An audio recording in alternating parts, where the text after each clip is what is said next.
RJR's Hotline with Clive Mullings. We're not just talk, we're substance.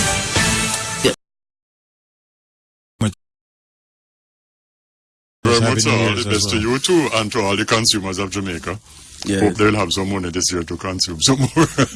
Well, let me first confess that I was caught napping in one instance. Yes. With this plastic bag. Oh. I mean, got some bags and said I'm going to travel with them and, failed to do that. Went to a particular establishment, bought 4 patties. Oh. When the patties came, I took in between my 2 hands. I pray God it didn't drop. In the paper bag?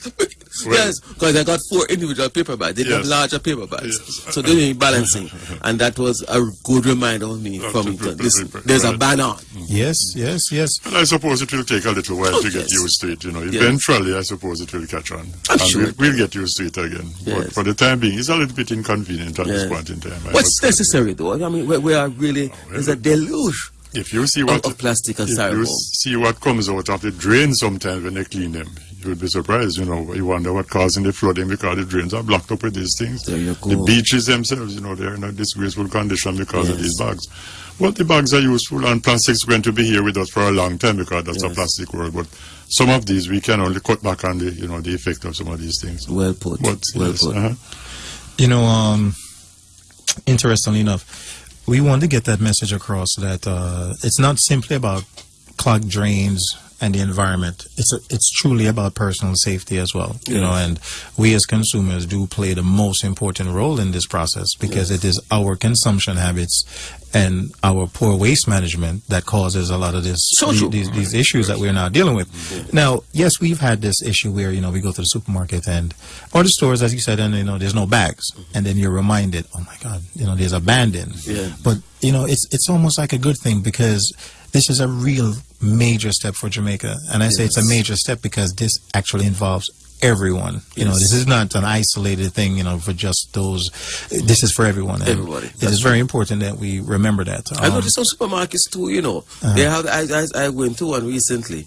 Lovely colored bags, all in a stack to be sold. Oh, yes, to be sold. Yes. And suitably branded too. This is an opportunity for some people, who can make these things and sell them. Yes. A lady who is probably not fully employed and she can use her hand and sew, probably a sewing machine, she can get some material and make some bags for sale. That's probably a sign of a cottage industry. Yes. It certainly it has created another income stream, even though it might be a small one, but nonetheless, as consumers, in other jurisdiction, that store would actually have to make sure that there is non-branded bags available as well, because you're not actually paying us consumers to be marketing for you. That's true. Yeah, that is something that we need to keep in mind. And for those who are also branding the bags and selling them, it would be such good customer service if you're actually giving away some of these for free. Of course, so because you're advertising their product. Exactly. You're walking through the street and everybody see John Brown, ABC Company, and all that. It's an absolutely. And one of the main important points that we do want to stress, especially for the styrofoam, is that it has been scientifically proven that it does cause cancer. Really? So imagine in all the years that we've been using this foam, and it's very convenient, but again, banning of the styrofoam is not just simply because of its pollution, is because it actually affects our health. Yes, very. So this is a step that we want to educate our consumers on, to say, hey, listen, I know it's a bit of an inconvenience, but also it's a health risk to the point that, the government had to ban it, and now we have to enforce it. Yes. Well, that's a very serious point. Even if you crush it, it gets into the environment, absolutely, gets into the ecology system. The fish take it up, and you take the fish, and that's what happens. And into the food chain. Yes. So it is something which, and of course, consumers, we know that sometimes we feel put out, but the fact is we can adapt, and you get a sense of satisfaction when you do. Absolutely. Well, the fact is that the world is banning this now, because more than 50 countries, the European Union, some of the Pacific Islands, because, their beaches are being threatened by these things, and many other countries are banning, so we are not alone. I think Washington, D.C., I heard some Washington, D.C. contemplating. Yes, well, a lot of the cities in the United States have been banning these for a long time, in California, for example, and it is spreading across the United States. I see. And the entire European Union is looking at this, and many of the African countries, and some of them have very stiff penalties in Africa too. Really? Yes. Use about plastic bags. And again, we do want to encourage that it is not an overnight thing. This is a process, and the National Consumers League, as engaged with also with NEPA, to make sure that our consumers are informed and as educated on this process, because again, this is ongoing, is here to stay, and the most important thing is not just to comply, but also for us to find solutions as well.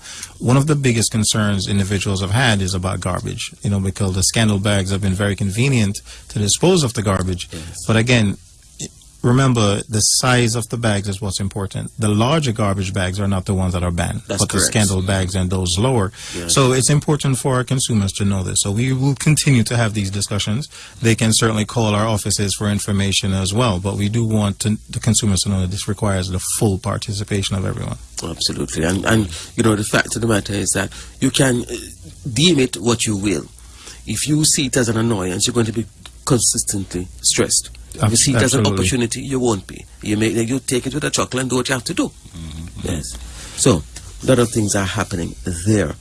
Now, 2019, hopefully we learn from past experiences.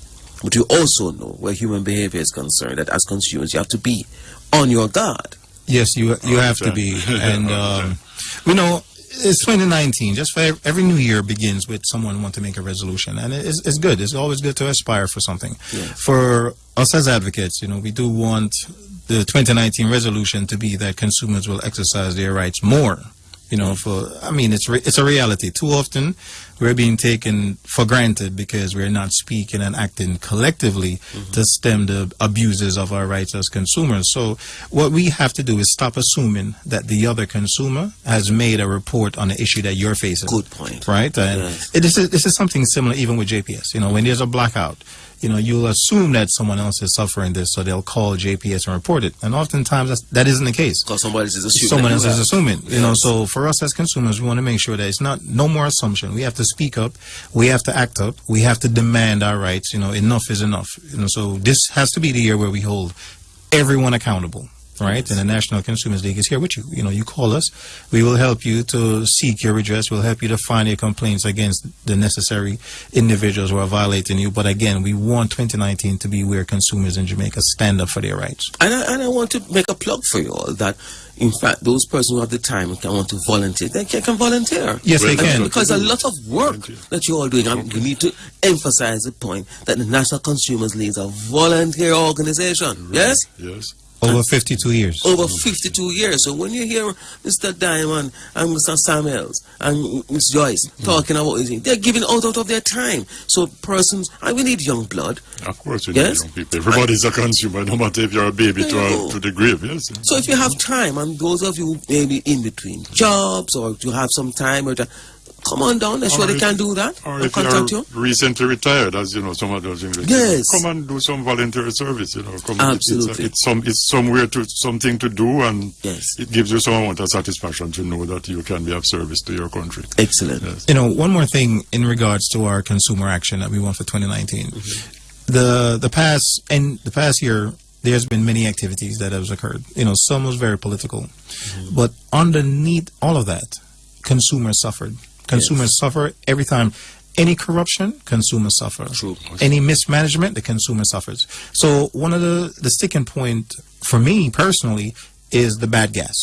Bad gas is a situation that in my professional opinion, was not investigated properly. The consumers are still suffering from it. It takes so long to get any clean Over 3 years. yes. Over 3 years. And then closure to it, I don't know why. Exactly. But for you to find out that the entity responsible for the investigation was on a severe mismanagement, on the potential corruption, then we have to revisit this issue. Did consumers get a fair share in regards to this investigation? The fact that it's coming out now that audit report says that Petrojam was sorely mismanaged.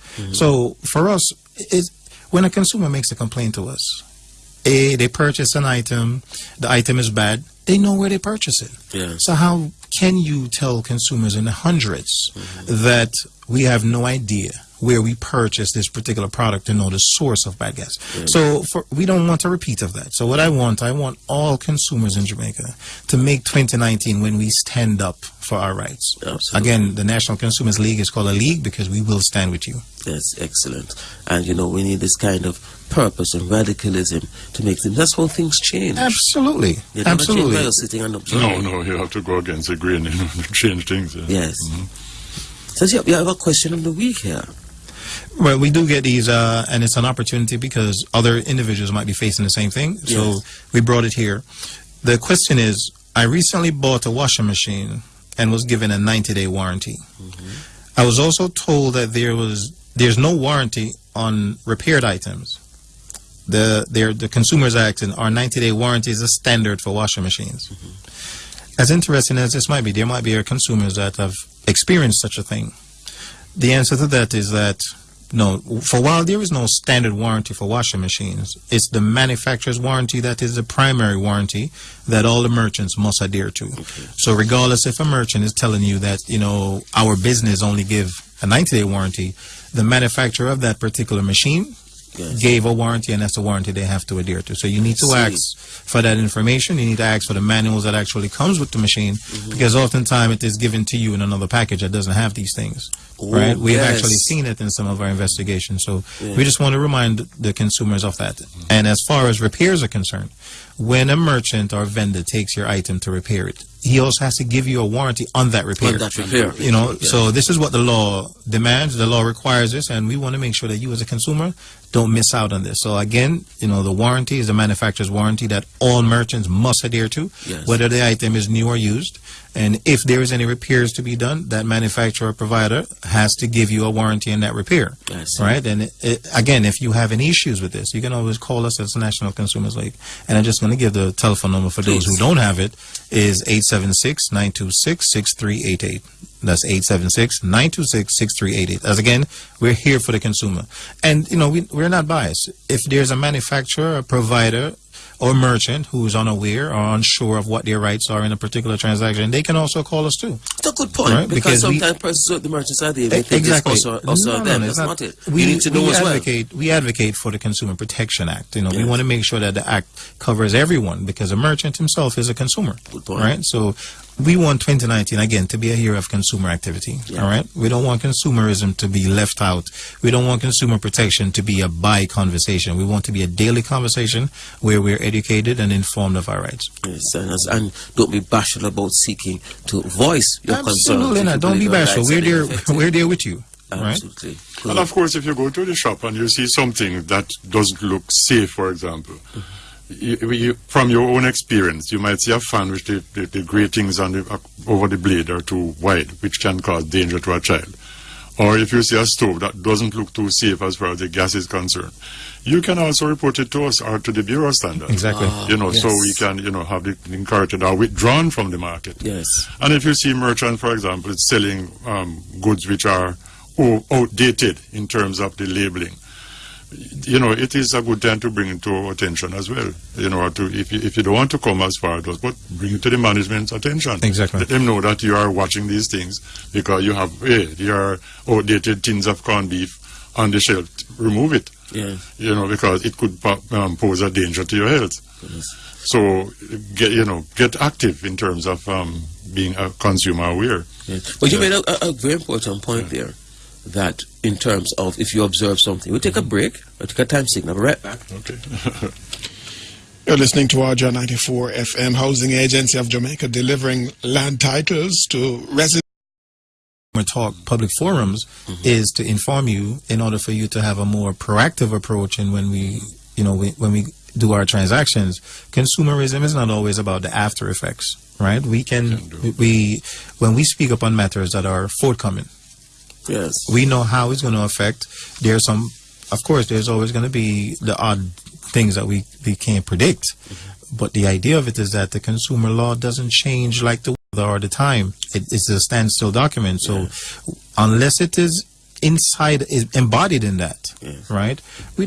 As I said, I don't want the consumer to continue to be the last considered. Consumers in Jamaica should be the first considered. You don't design a product that is going to injure or is going to be unsafe, and then we say, oh no, let's look at it. No, we got to look at it like, can this actually cause harm? And if it does, we'll not introduce it to the market. And the good thing, what it does too, is that it ensures the enforcement of best practices. If you start the consumer that is exactly first, what we want. Best practices, and that is how things improve over time. It can. There's no nation building if the consumer is not considered. Yes. So the Consumer Protection Act is something that we now need to make a daily conversation, because what we're having is that we're encouraging entrepreneurs to do business in Jamaica. Oftentimes they're not Jamaicans. Yes. So when they come here, they have to come here and respect our laws. They have to respect our consumers. And this is something that will only happen once we speak up and speak up collectively. Absolutely. Now, on another topic, we started speaking about joining and, having time on your hands. Retirement. Sometimes it just creeps up on you, doesn't it? When I'm saying that, I can't agree to that. But be warned, it creeps up on you. Yes. Right. Yes. Okay. So, a lot of our consumers are retired people, are people who might be retiring very soon. Yes. Within this year or maybe in another 2 or 3 years. Yes. So, this takes some amount of planning, And I have seen in my capacity in the human resources field, Yes. where people, they knew it was coming, but they didn't prepare for it, and it came as a total shock. Yes. They still go to work or pretend that they're going to work because they can't come to the terms that look, I'm going to sit at home now. Yes. So therefore, it's a good time to retrain yourself to do something else. Absolutely. Yes, to retrain to do something else, or to do voluntary work. Join the Consumers League, as we say. Of course. Do volunteer work in your community. And you know what, that is so important. Yes. And not to break a train of thought. I know persons or new persons who, having retired and just stayed at home, have not done just well. Vegetable at home, you get your brain. Well. Yes. And they go down because you need that activity. So retirement should be seen as a new opportunity to do something else. Something else, of course. Yes. So you have so many things you can do. You're thinking of doing a little gardening or farming at one time. Now is the time to do it. Yes. Now is the time to learn a new skill, because as a matter of fact, we are in what you call lifelong learning. Yes. And no matter how old you are, you can do something, whether for a hobby or for a business. Absolutely. A lot of people start business after retirement. Yes. Or take up a new hobby, new skill after retirement. So therefore, and do well at it. And do well at it. Yes. Because retirement, your life expectancy nowadays is much longer than used to be. That it is. And the older you get, the more it's going to cost. Yes. And therefore, your pension alone might not be able to sustain you as you go along. And in fact, and very rarely it does, really, across the world, if you look at it. Yeah. Exactly. Because of inflation and what have you. So what, maybe 10, 15 years ago, you'd fancy, well, I'd be fine on retirement. When that time comes around, it's really not making it, because inflation and other factors have really eaten away. Eaten away everything. So therefore, people who are retiring soon or whatever it is, try and, don't see retirement as the dead end. See it as a new opportunity. I like that. Yes. To go, yes. Because you're retiring at 65 or whatever it is. You still have probably another 15, 20 years of active life, Yes. And even if you're not going to get paid, like, but some of us are not getting paid, but at least you keep yourself active. Absolutely. Keep your brain active. It delays the Alzheimer's, it delays, you're getting those lazy, and you have a lot of experience you can offer to young people. Because you've been in the system a long time, and you know what you can offer to younger people. And mentor them. Mentor them. That's true. Hopefully they're willing to take the mentorship. But that is so true, because you have so much in terms of life experiences, institutional knowledge, skill sets, and so on. Which is why I had a discussion some time ago with a young person. I said, be a sponge. And, he said, how you mean? I said, listen, you have an opportunity. You have so many people around you, all and you with experience. Just go and inquire. And you would learn much more, and not have to do the time that they have done. Yes, exactly. Yes. So there are tremendous opportunities there. Well, before we go, health is also in this, especially when you're retiring. Yes. Some of the aches and pains come, and other things start to manifest themselves, which some of us aren't really prepared for. So that is important. That is important. And medication is something. Medication, exercise, spend time with your grandchildren, your family. These people, they learn from your experience. Absolutely. So, these are some of the little tips that we are encouraging consumers to consider. Absolutely. As the beginning of the new year and into the years to come. Okay, well, that's so good. Yeah, but, again, for us, it's always about consumer education, and where it concerns health and especially financial budgeting, even for retirement, we know that conversation is long enough we can have on a year. So I can tell consumers that, look out for our town hall meetings that will be addressing retirement, pension, Yes. and also financial information. So we do have some very interesting town hall that will be coming up to really address Let us this. know, pass it on and inform Absolutely. people. Absolutely. So very important. No need to go into denial. It's what it is. So That's what it is. Exactly. Stop the years from rolling by. Yes. Right.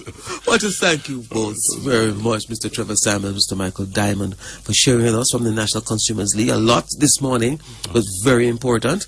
And of course, we ensure that all consumers are aware, are active, are vigilant. And when you do that, things will change for the better. Absolutely. I'm sure they Thank will. you for having us. You're very welcome. All the best. Thank you very much. And there we have it.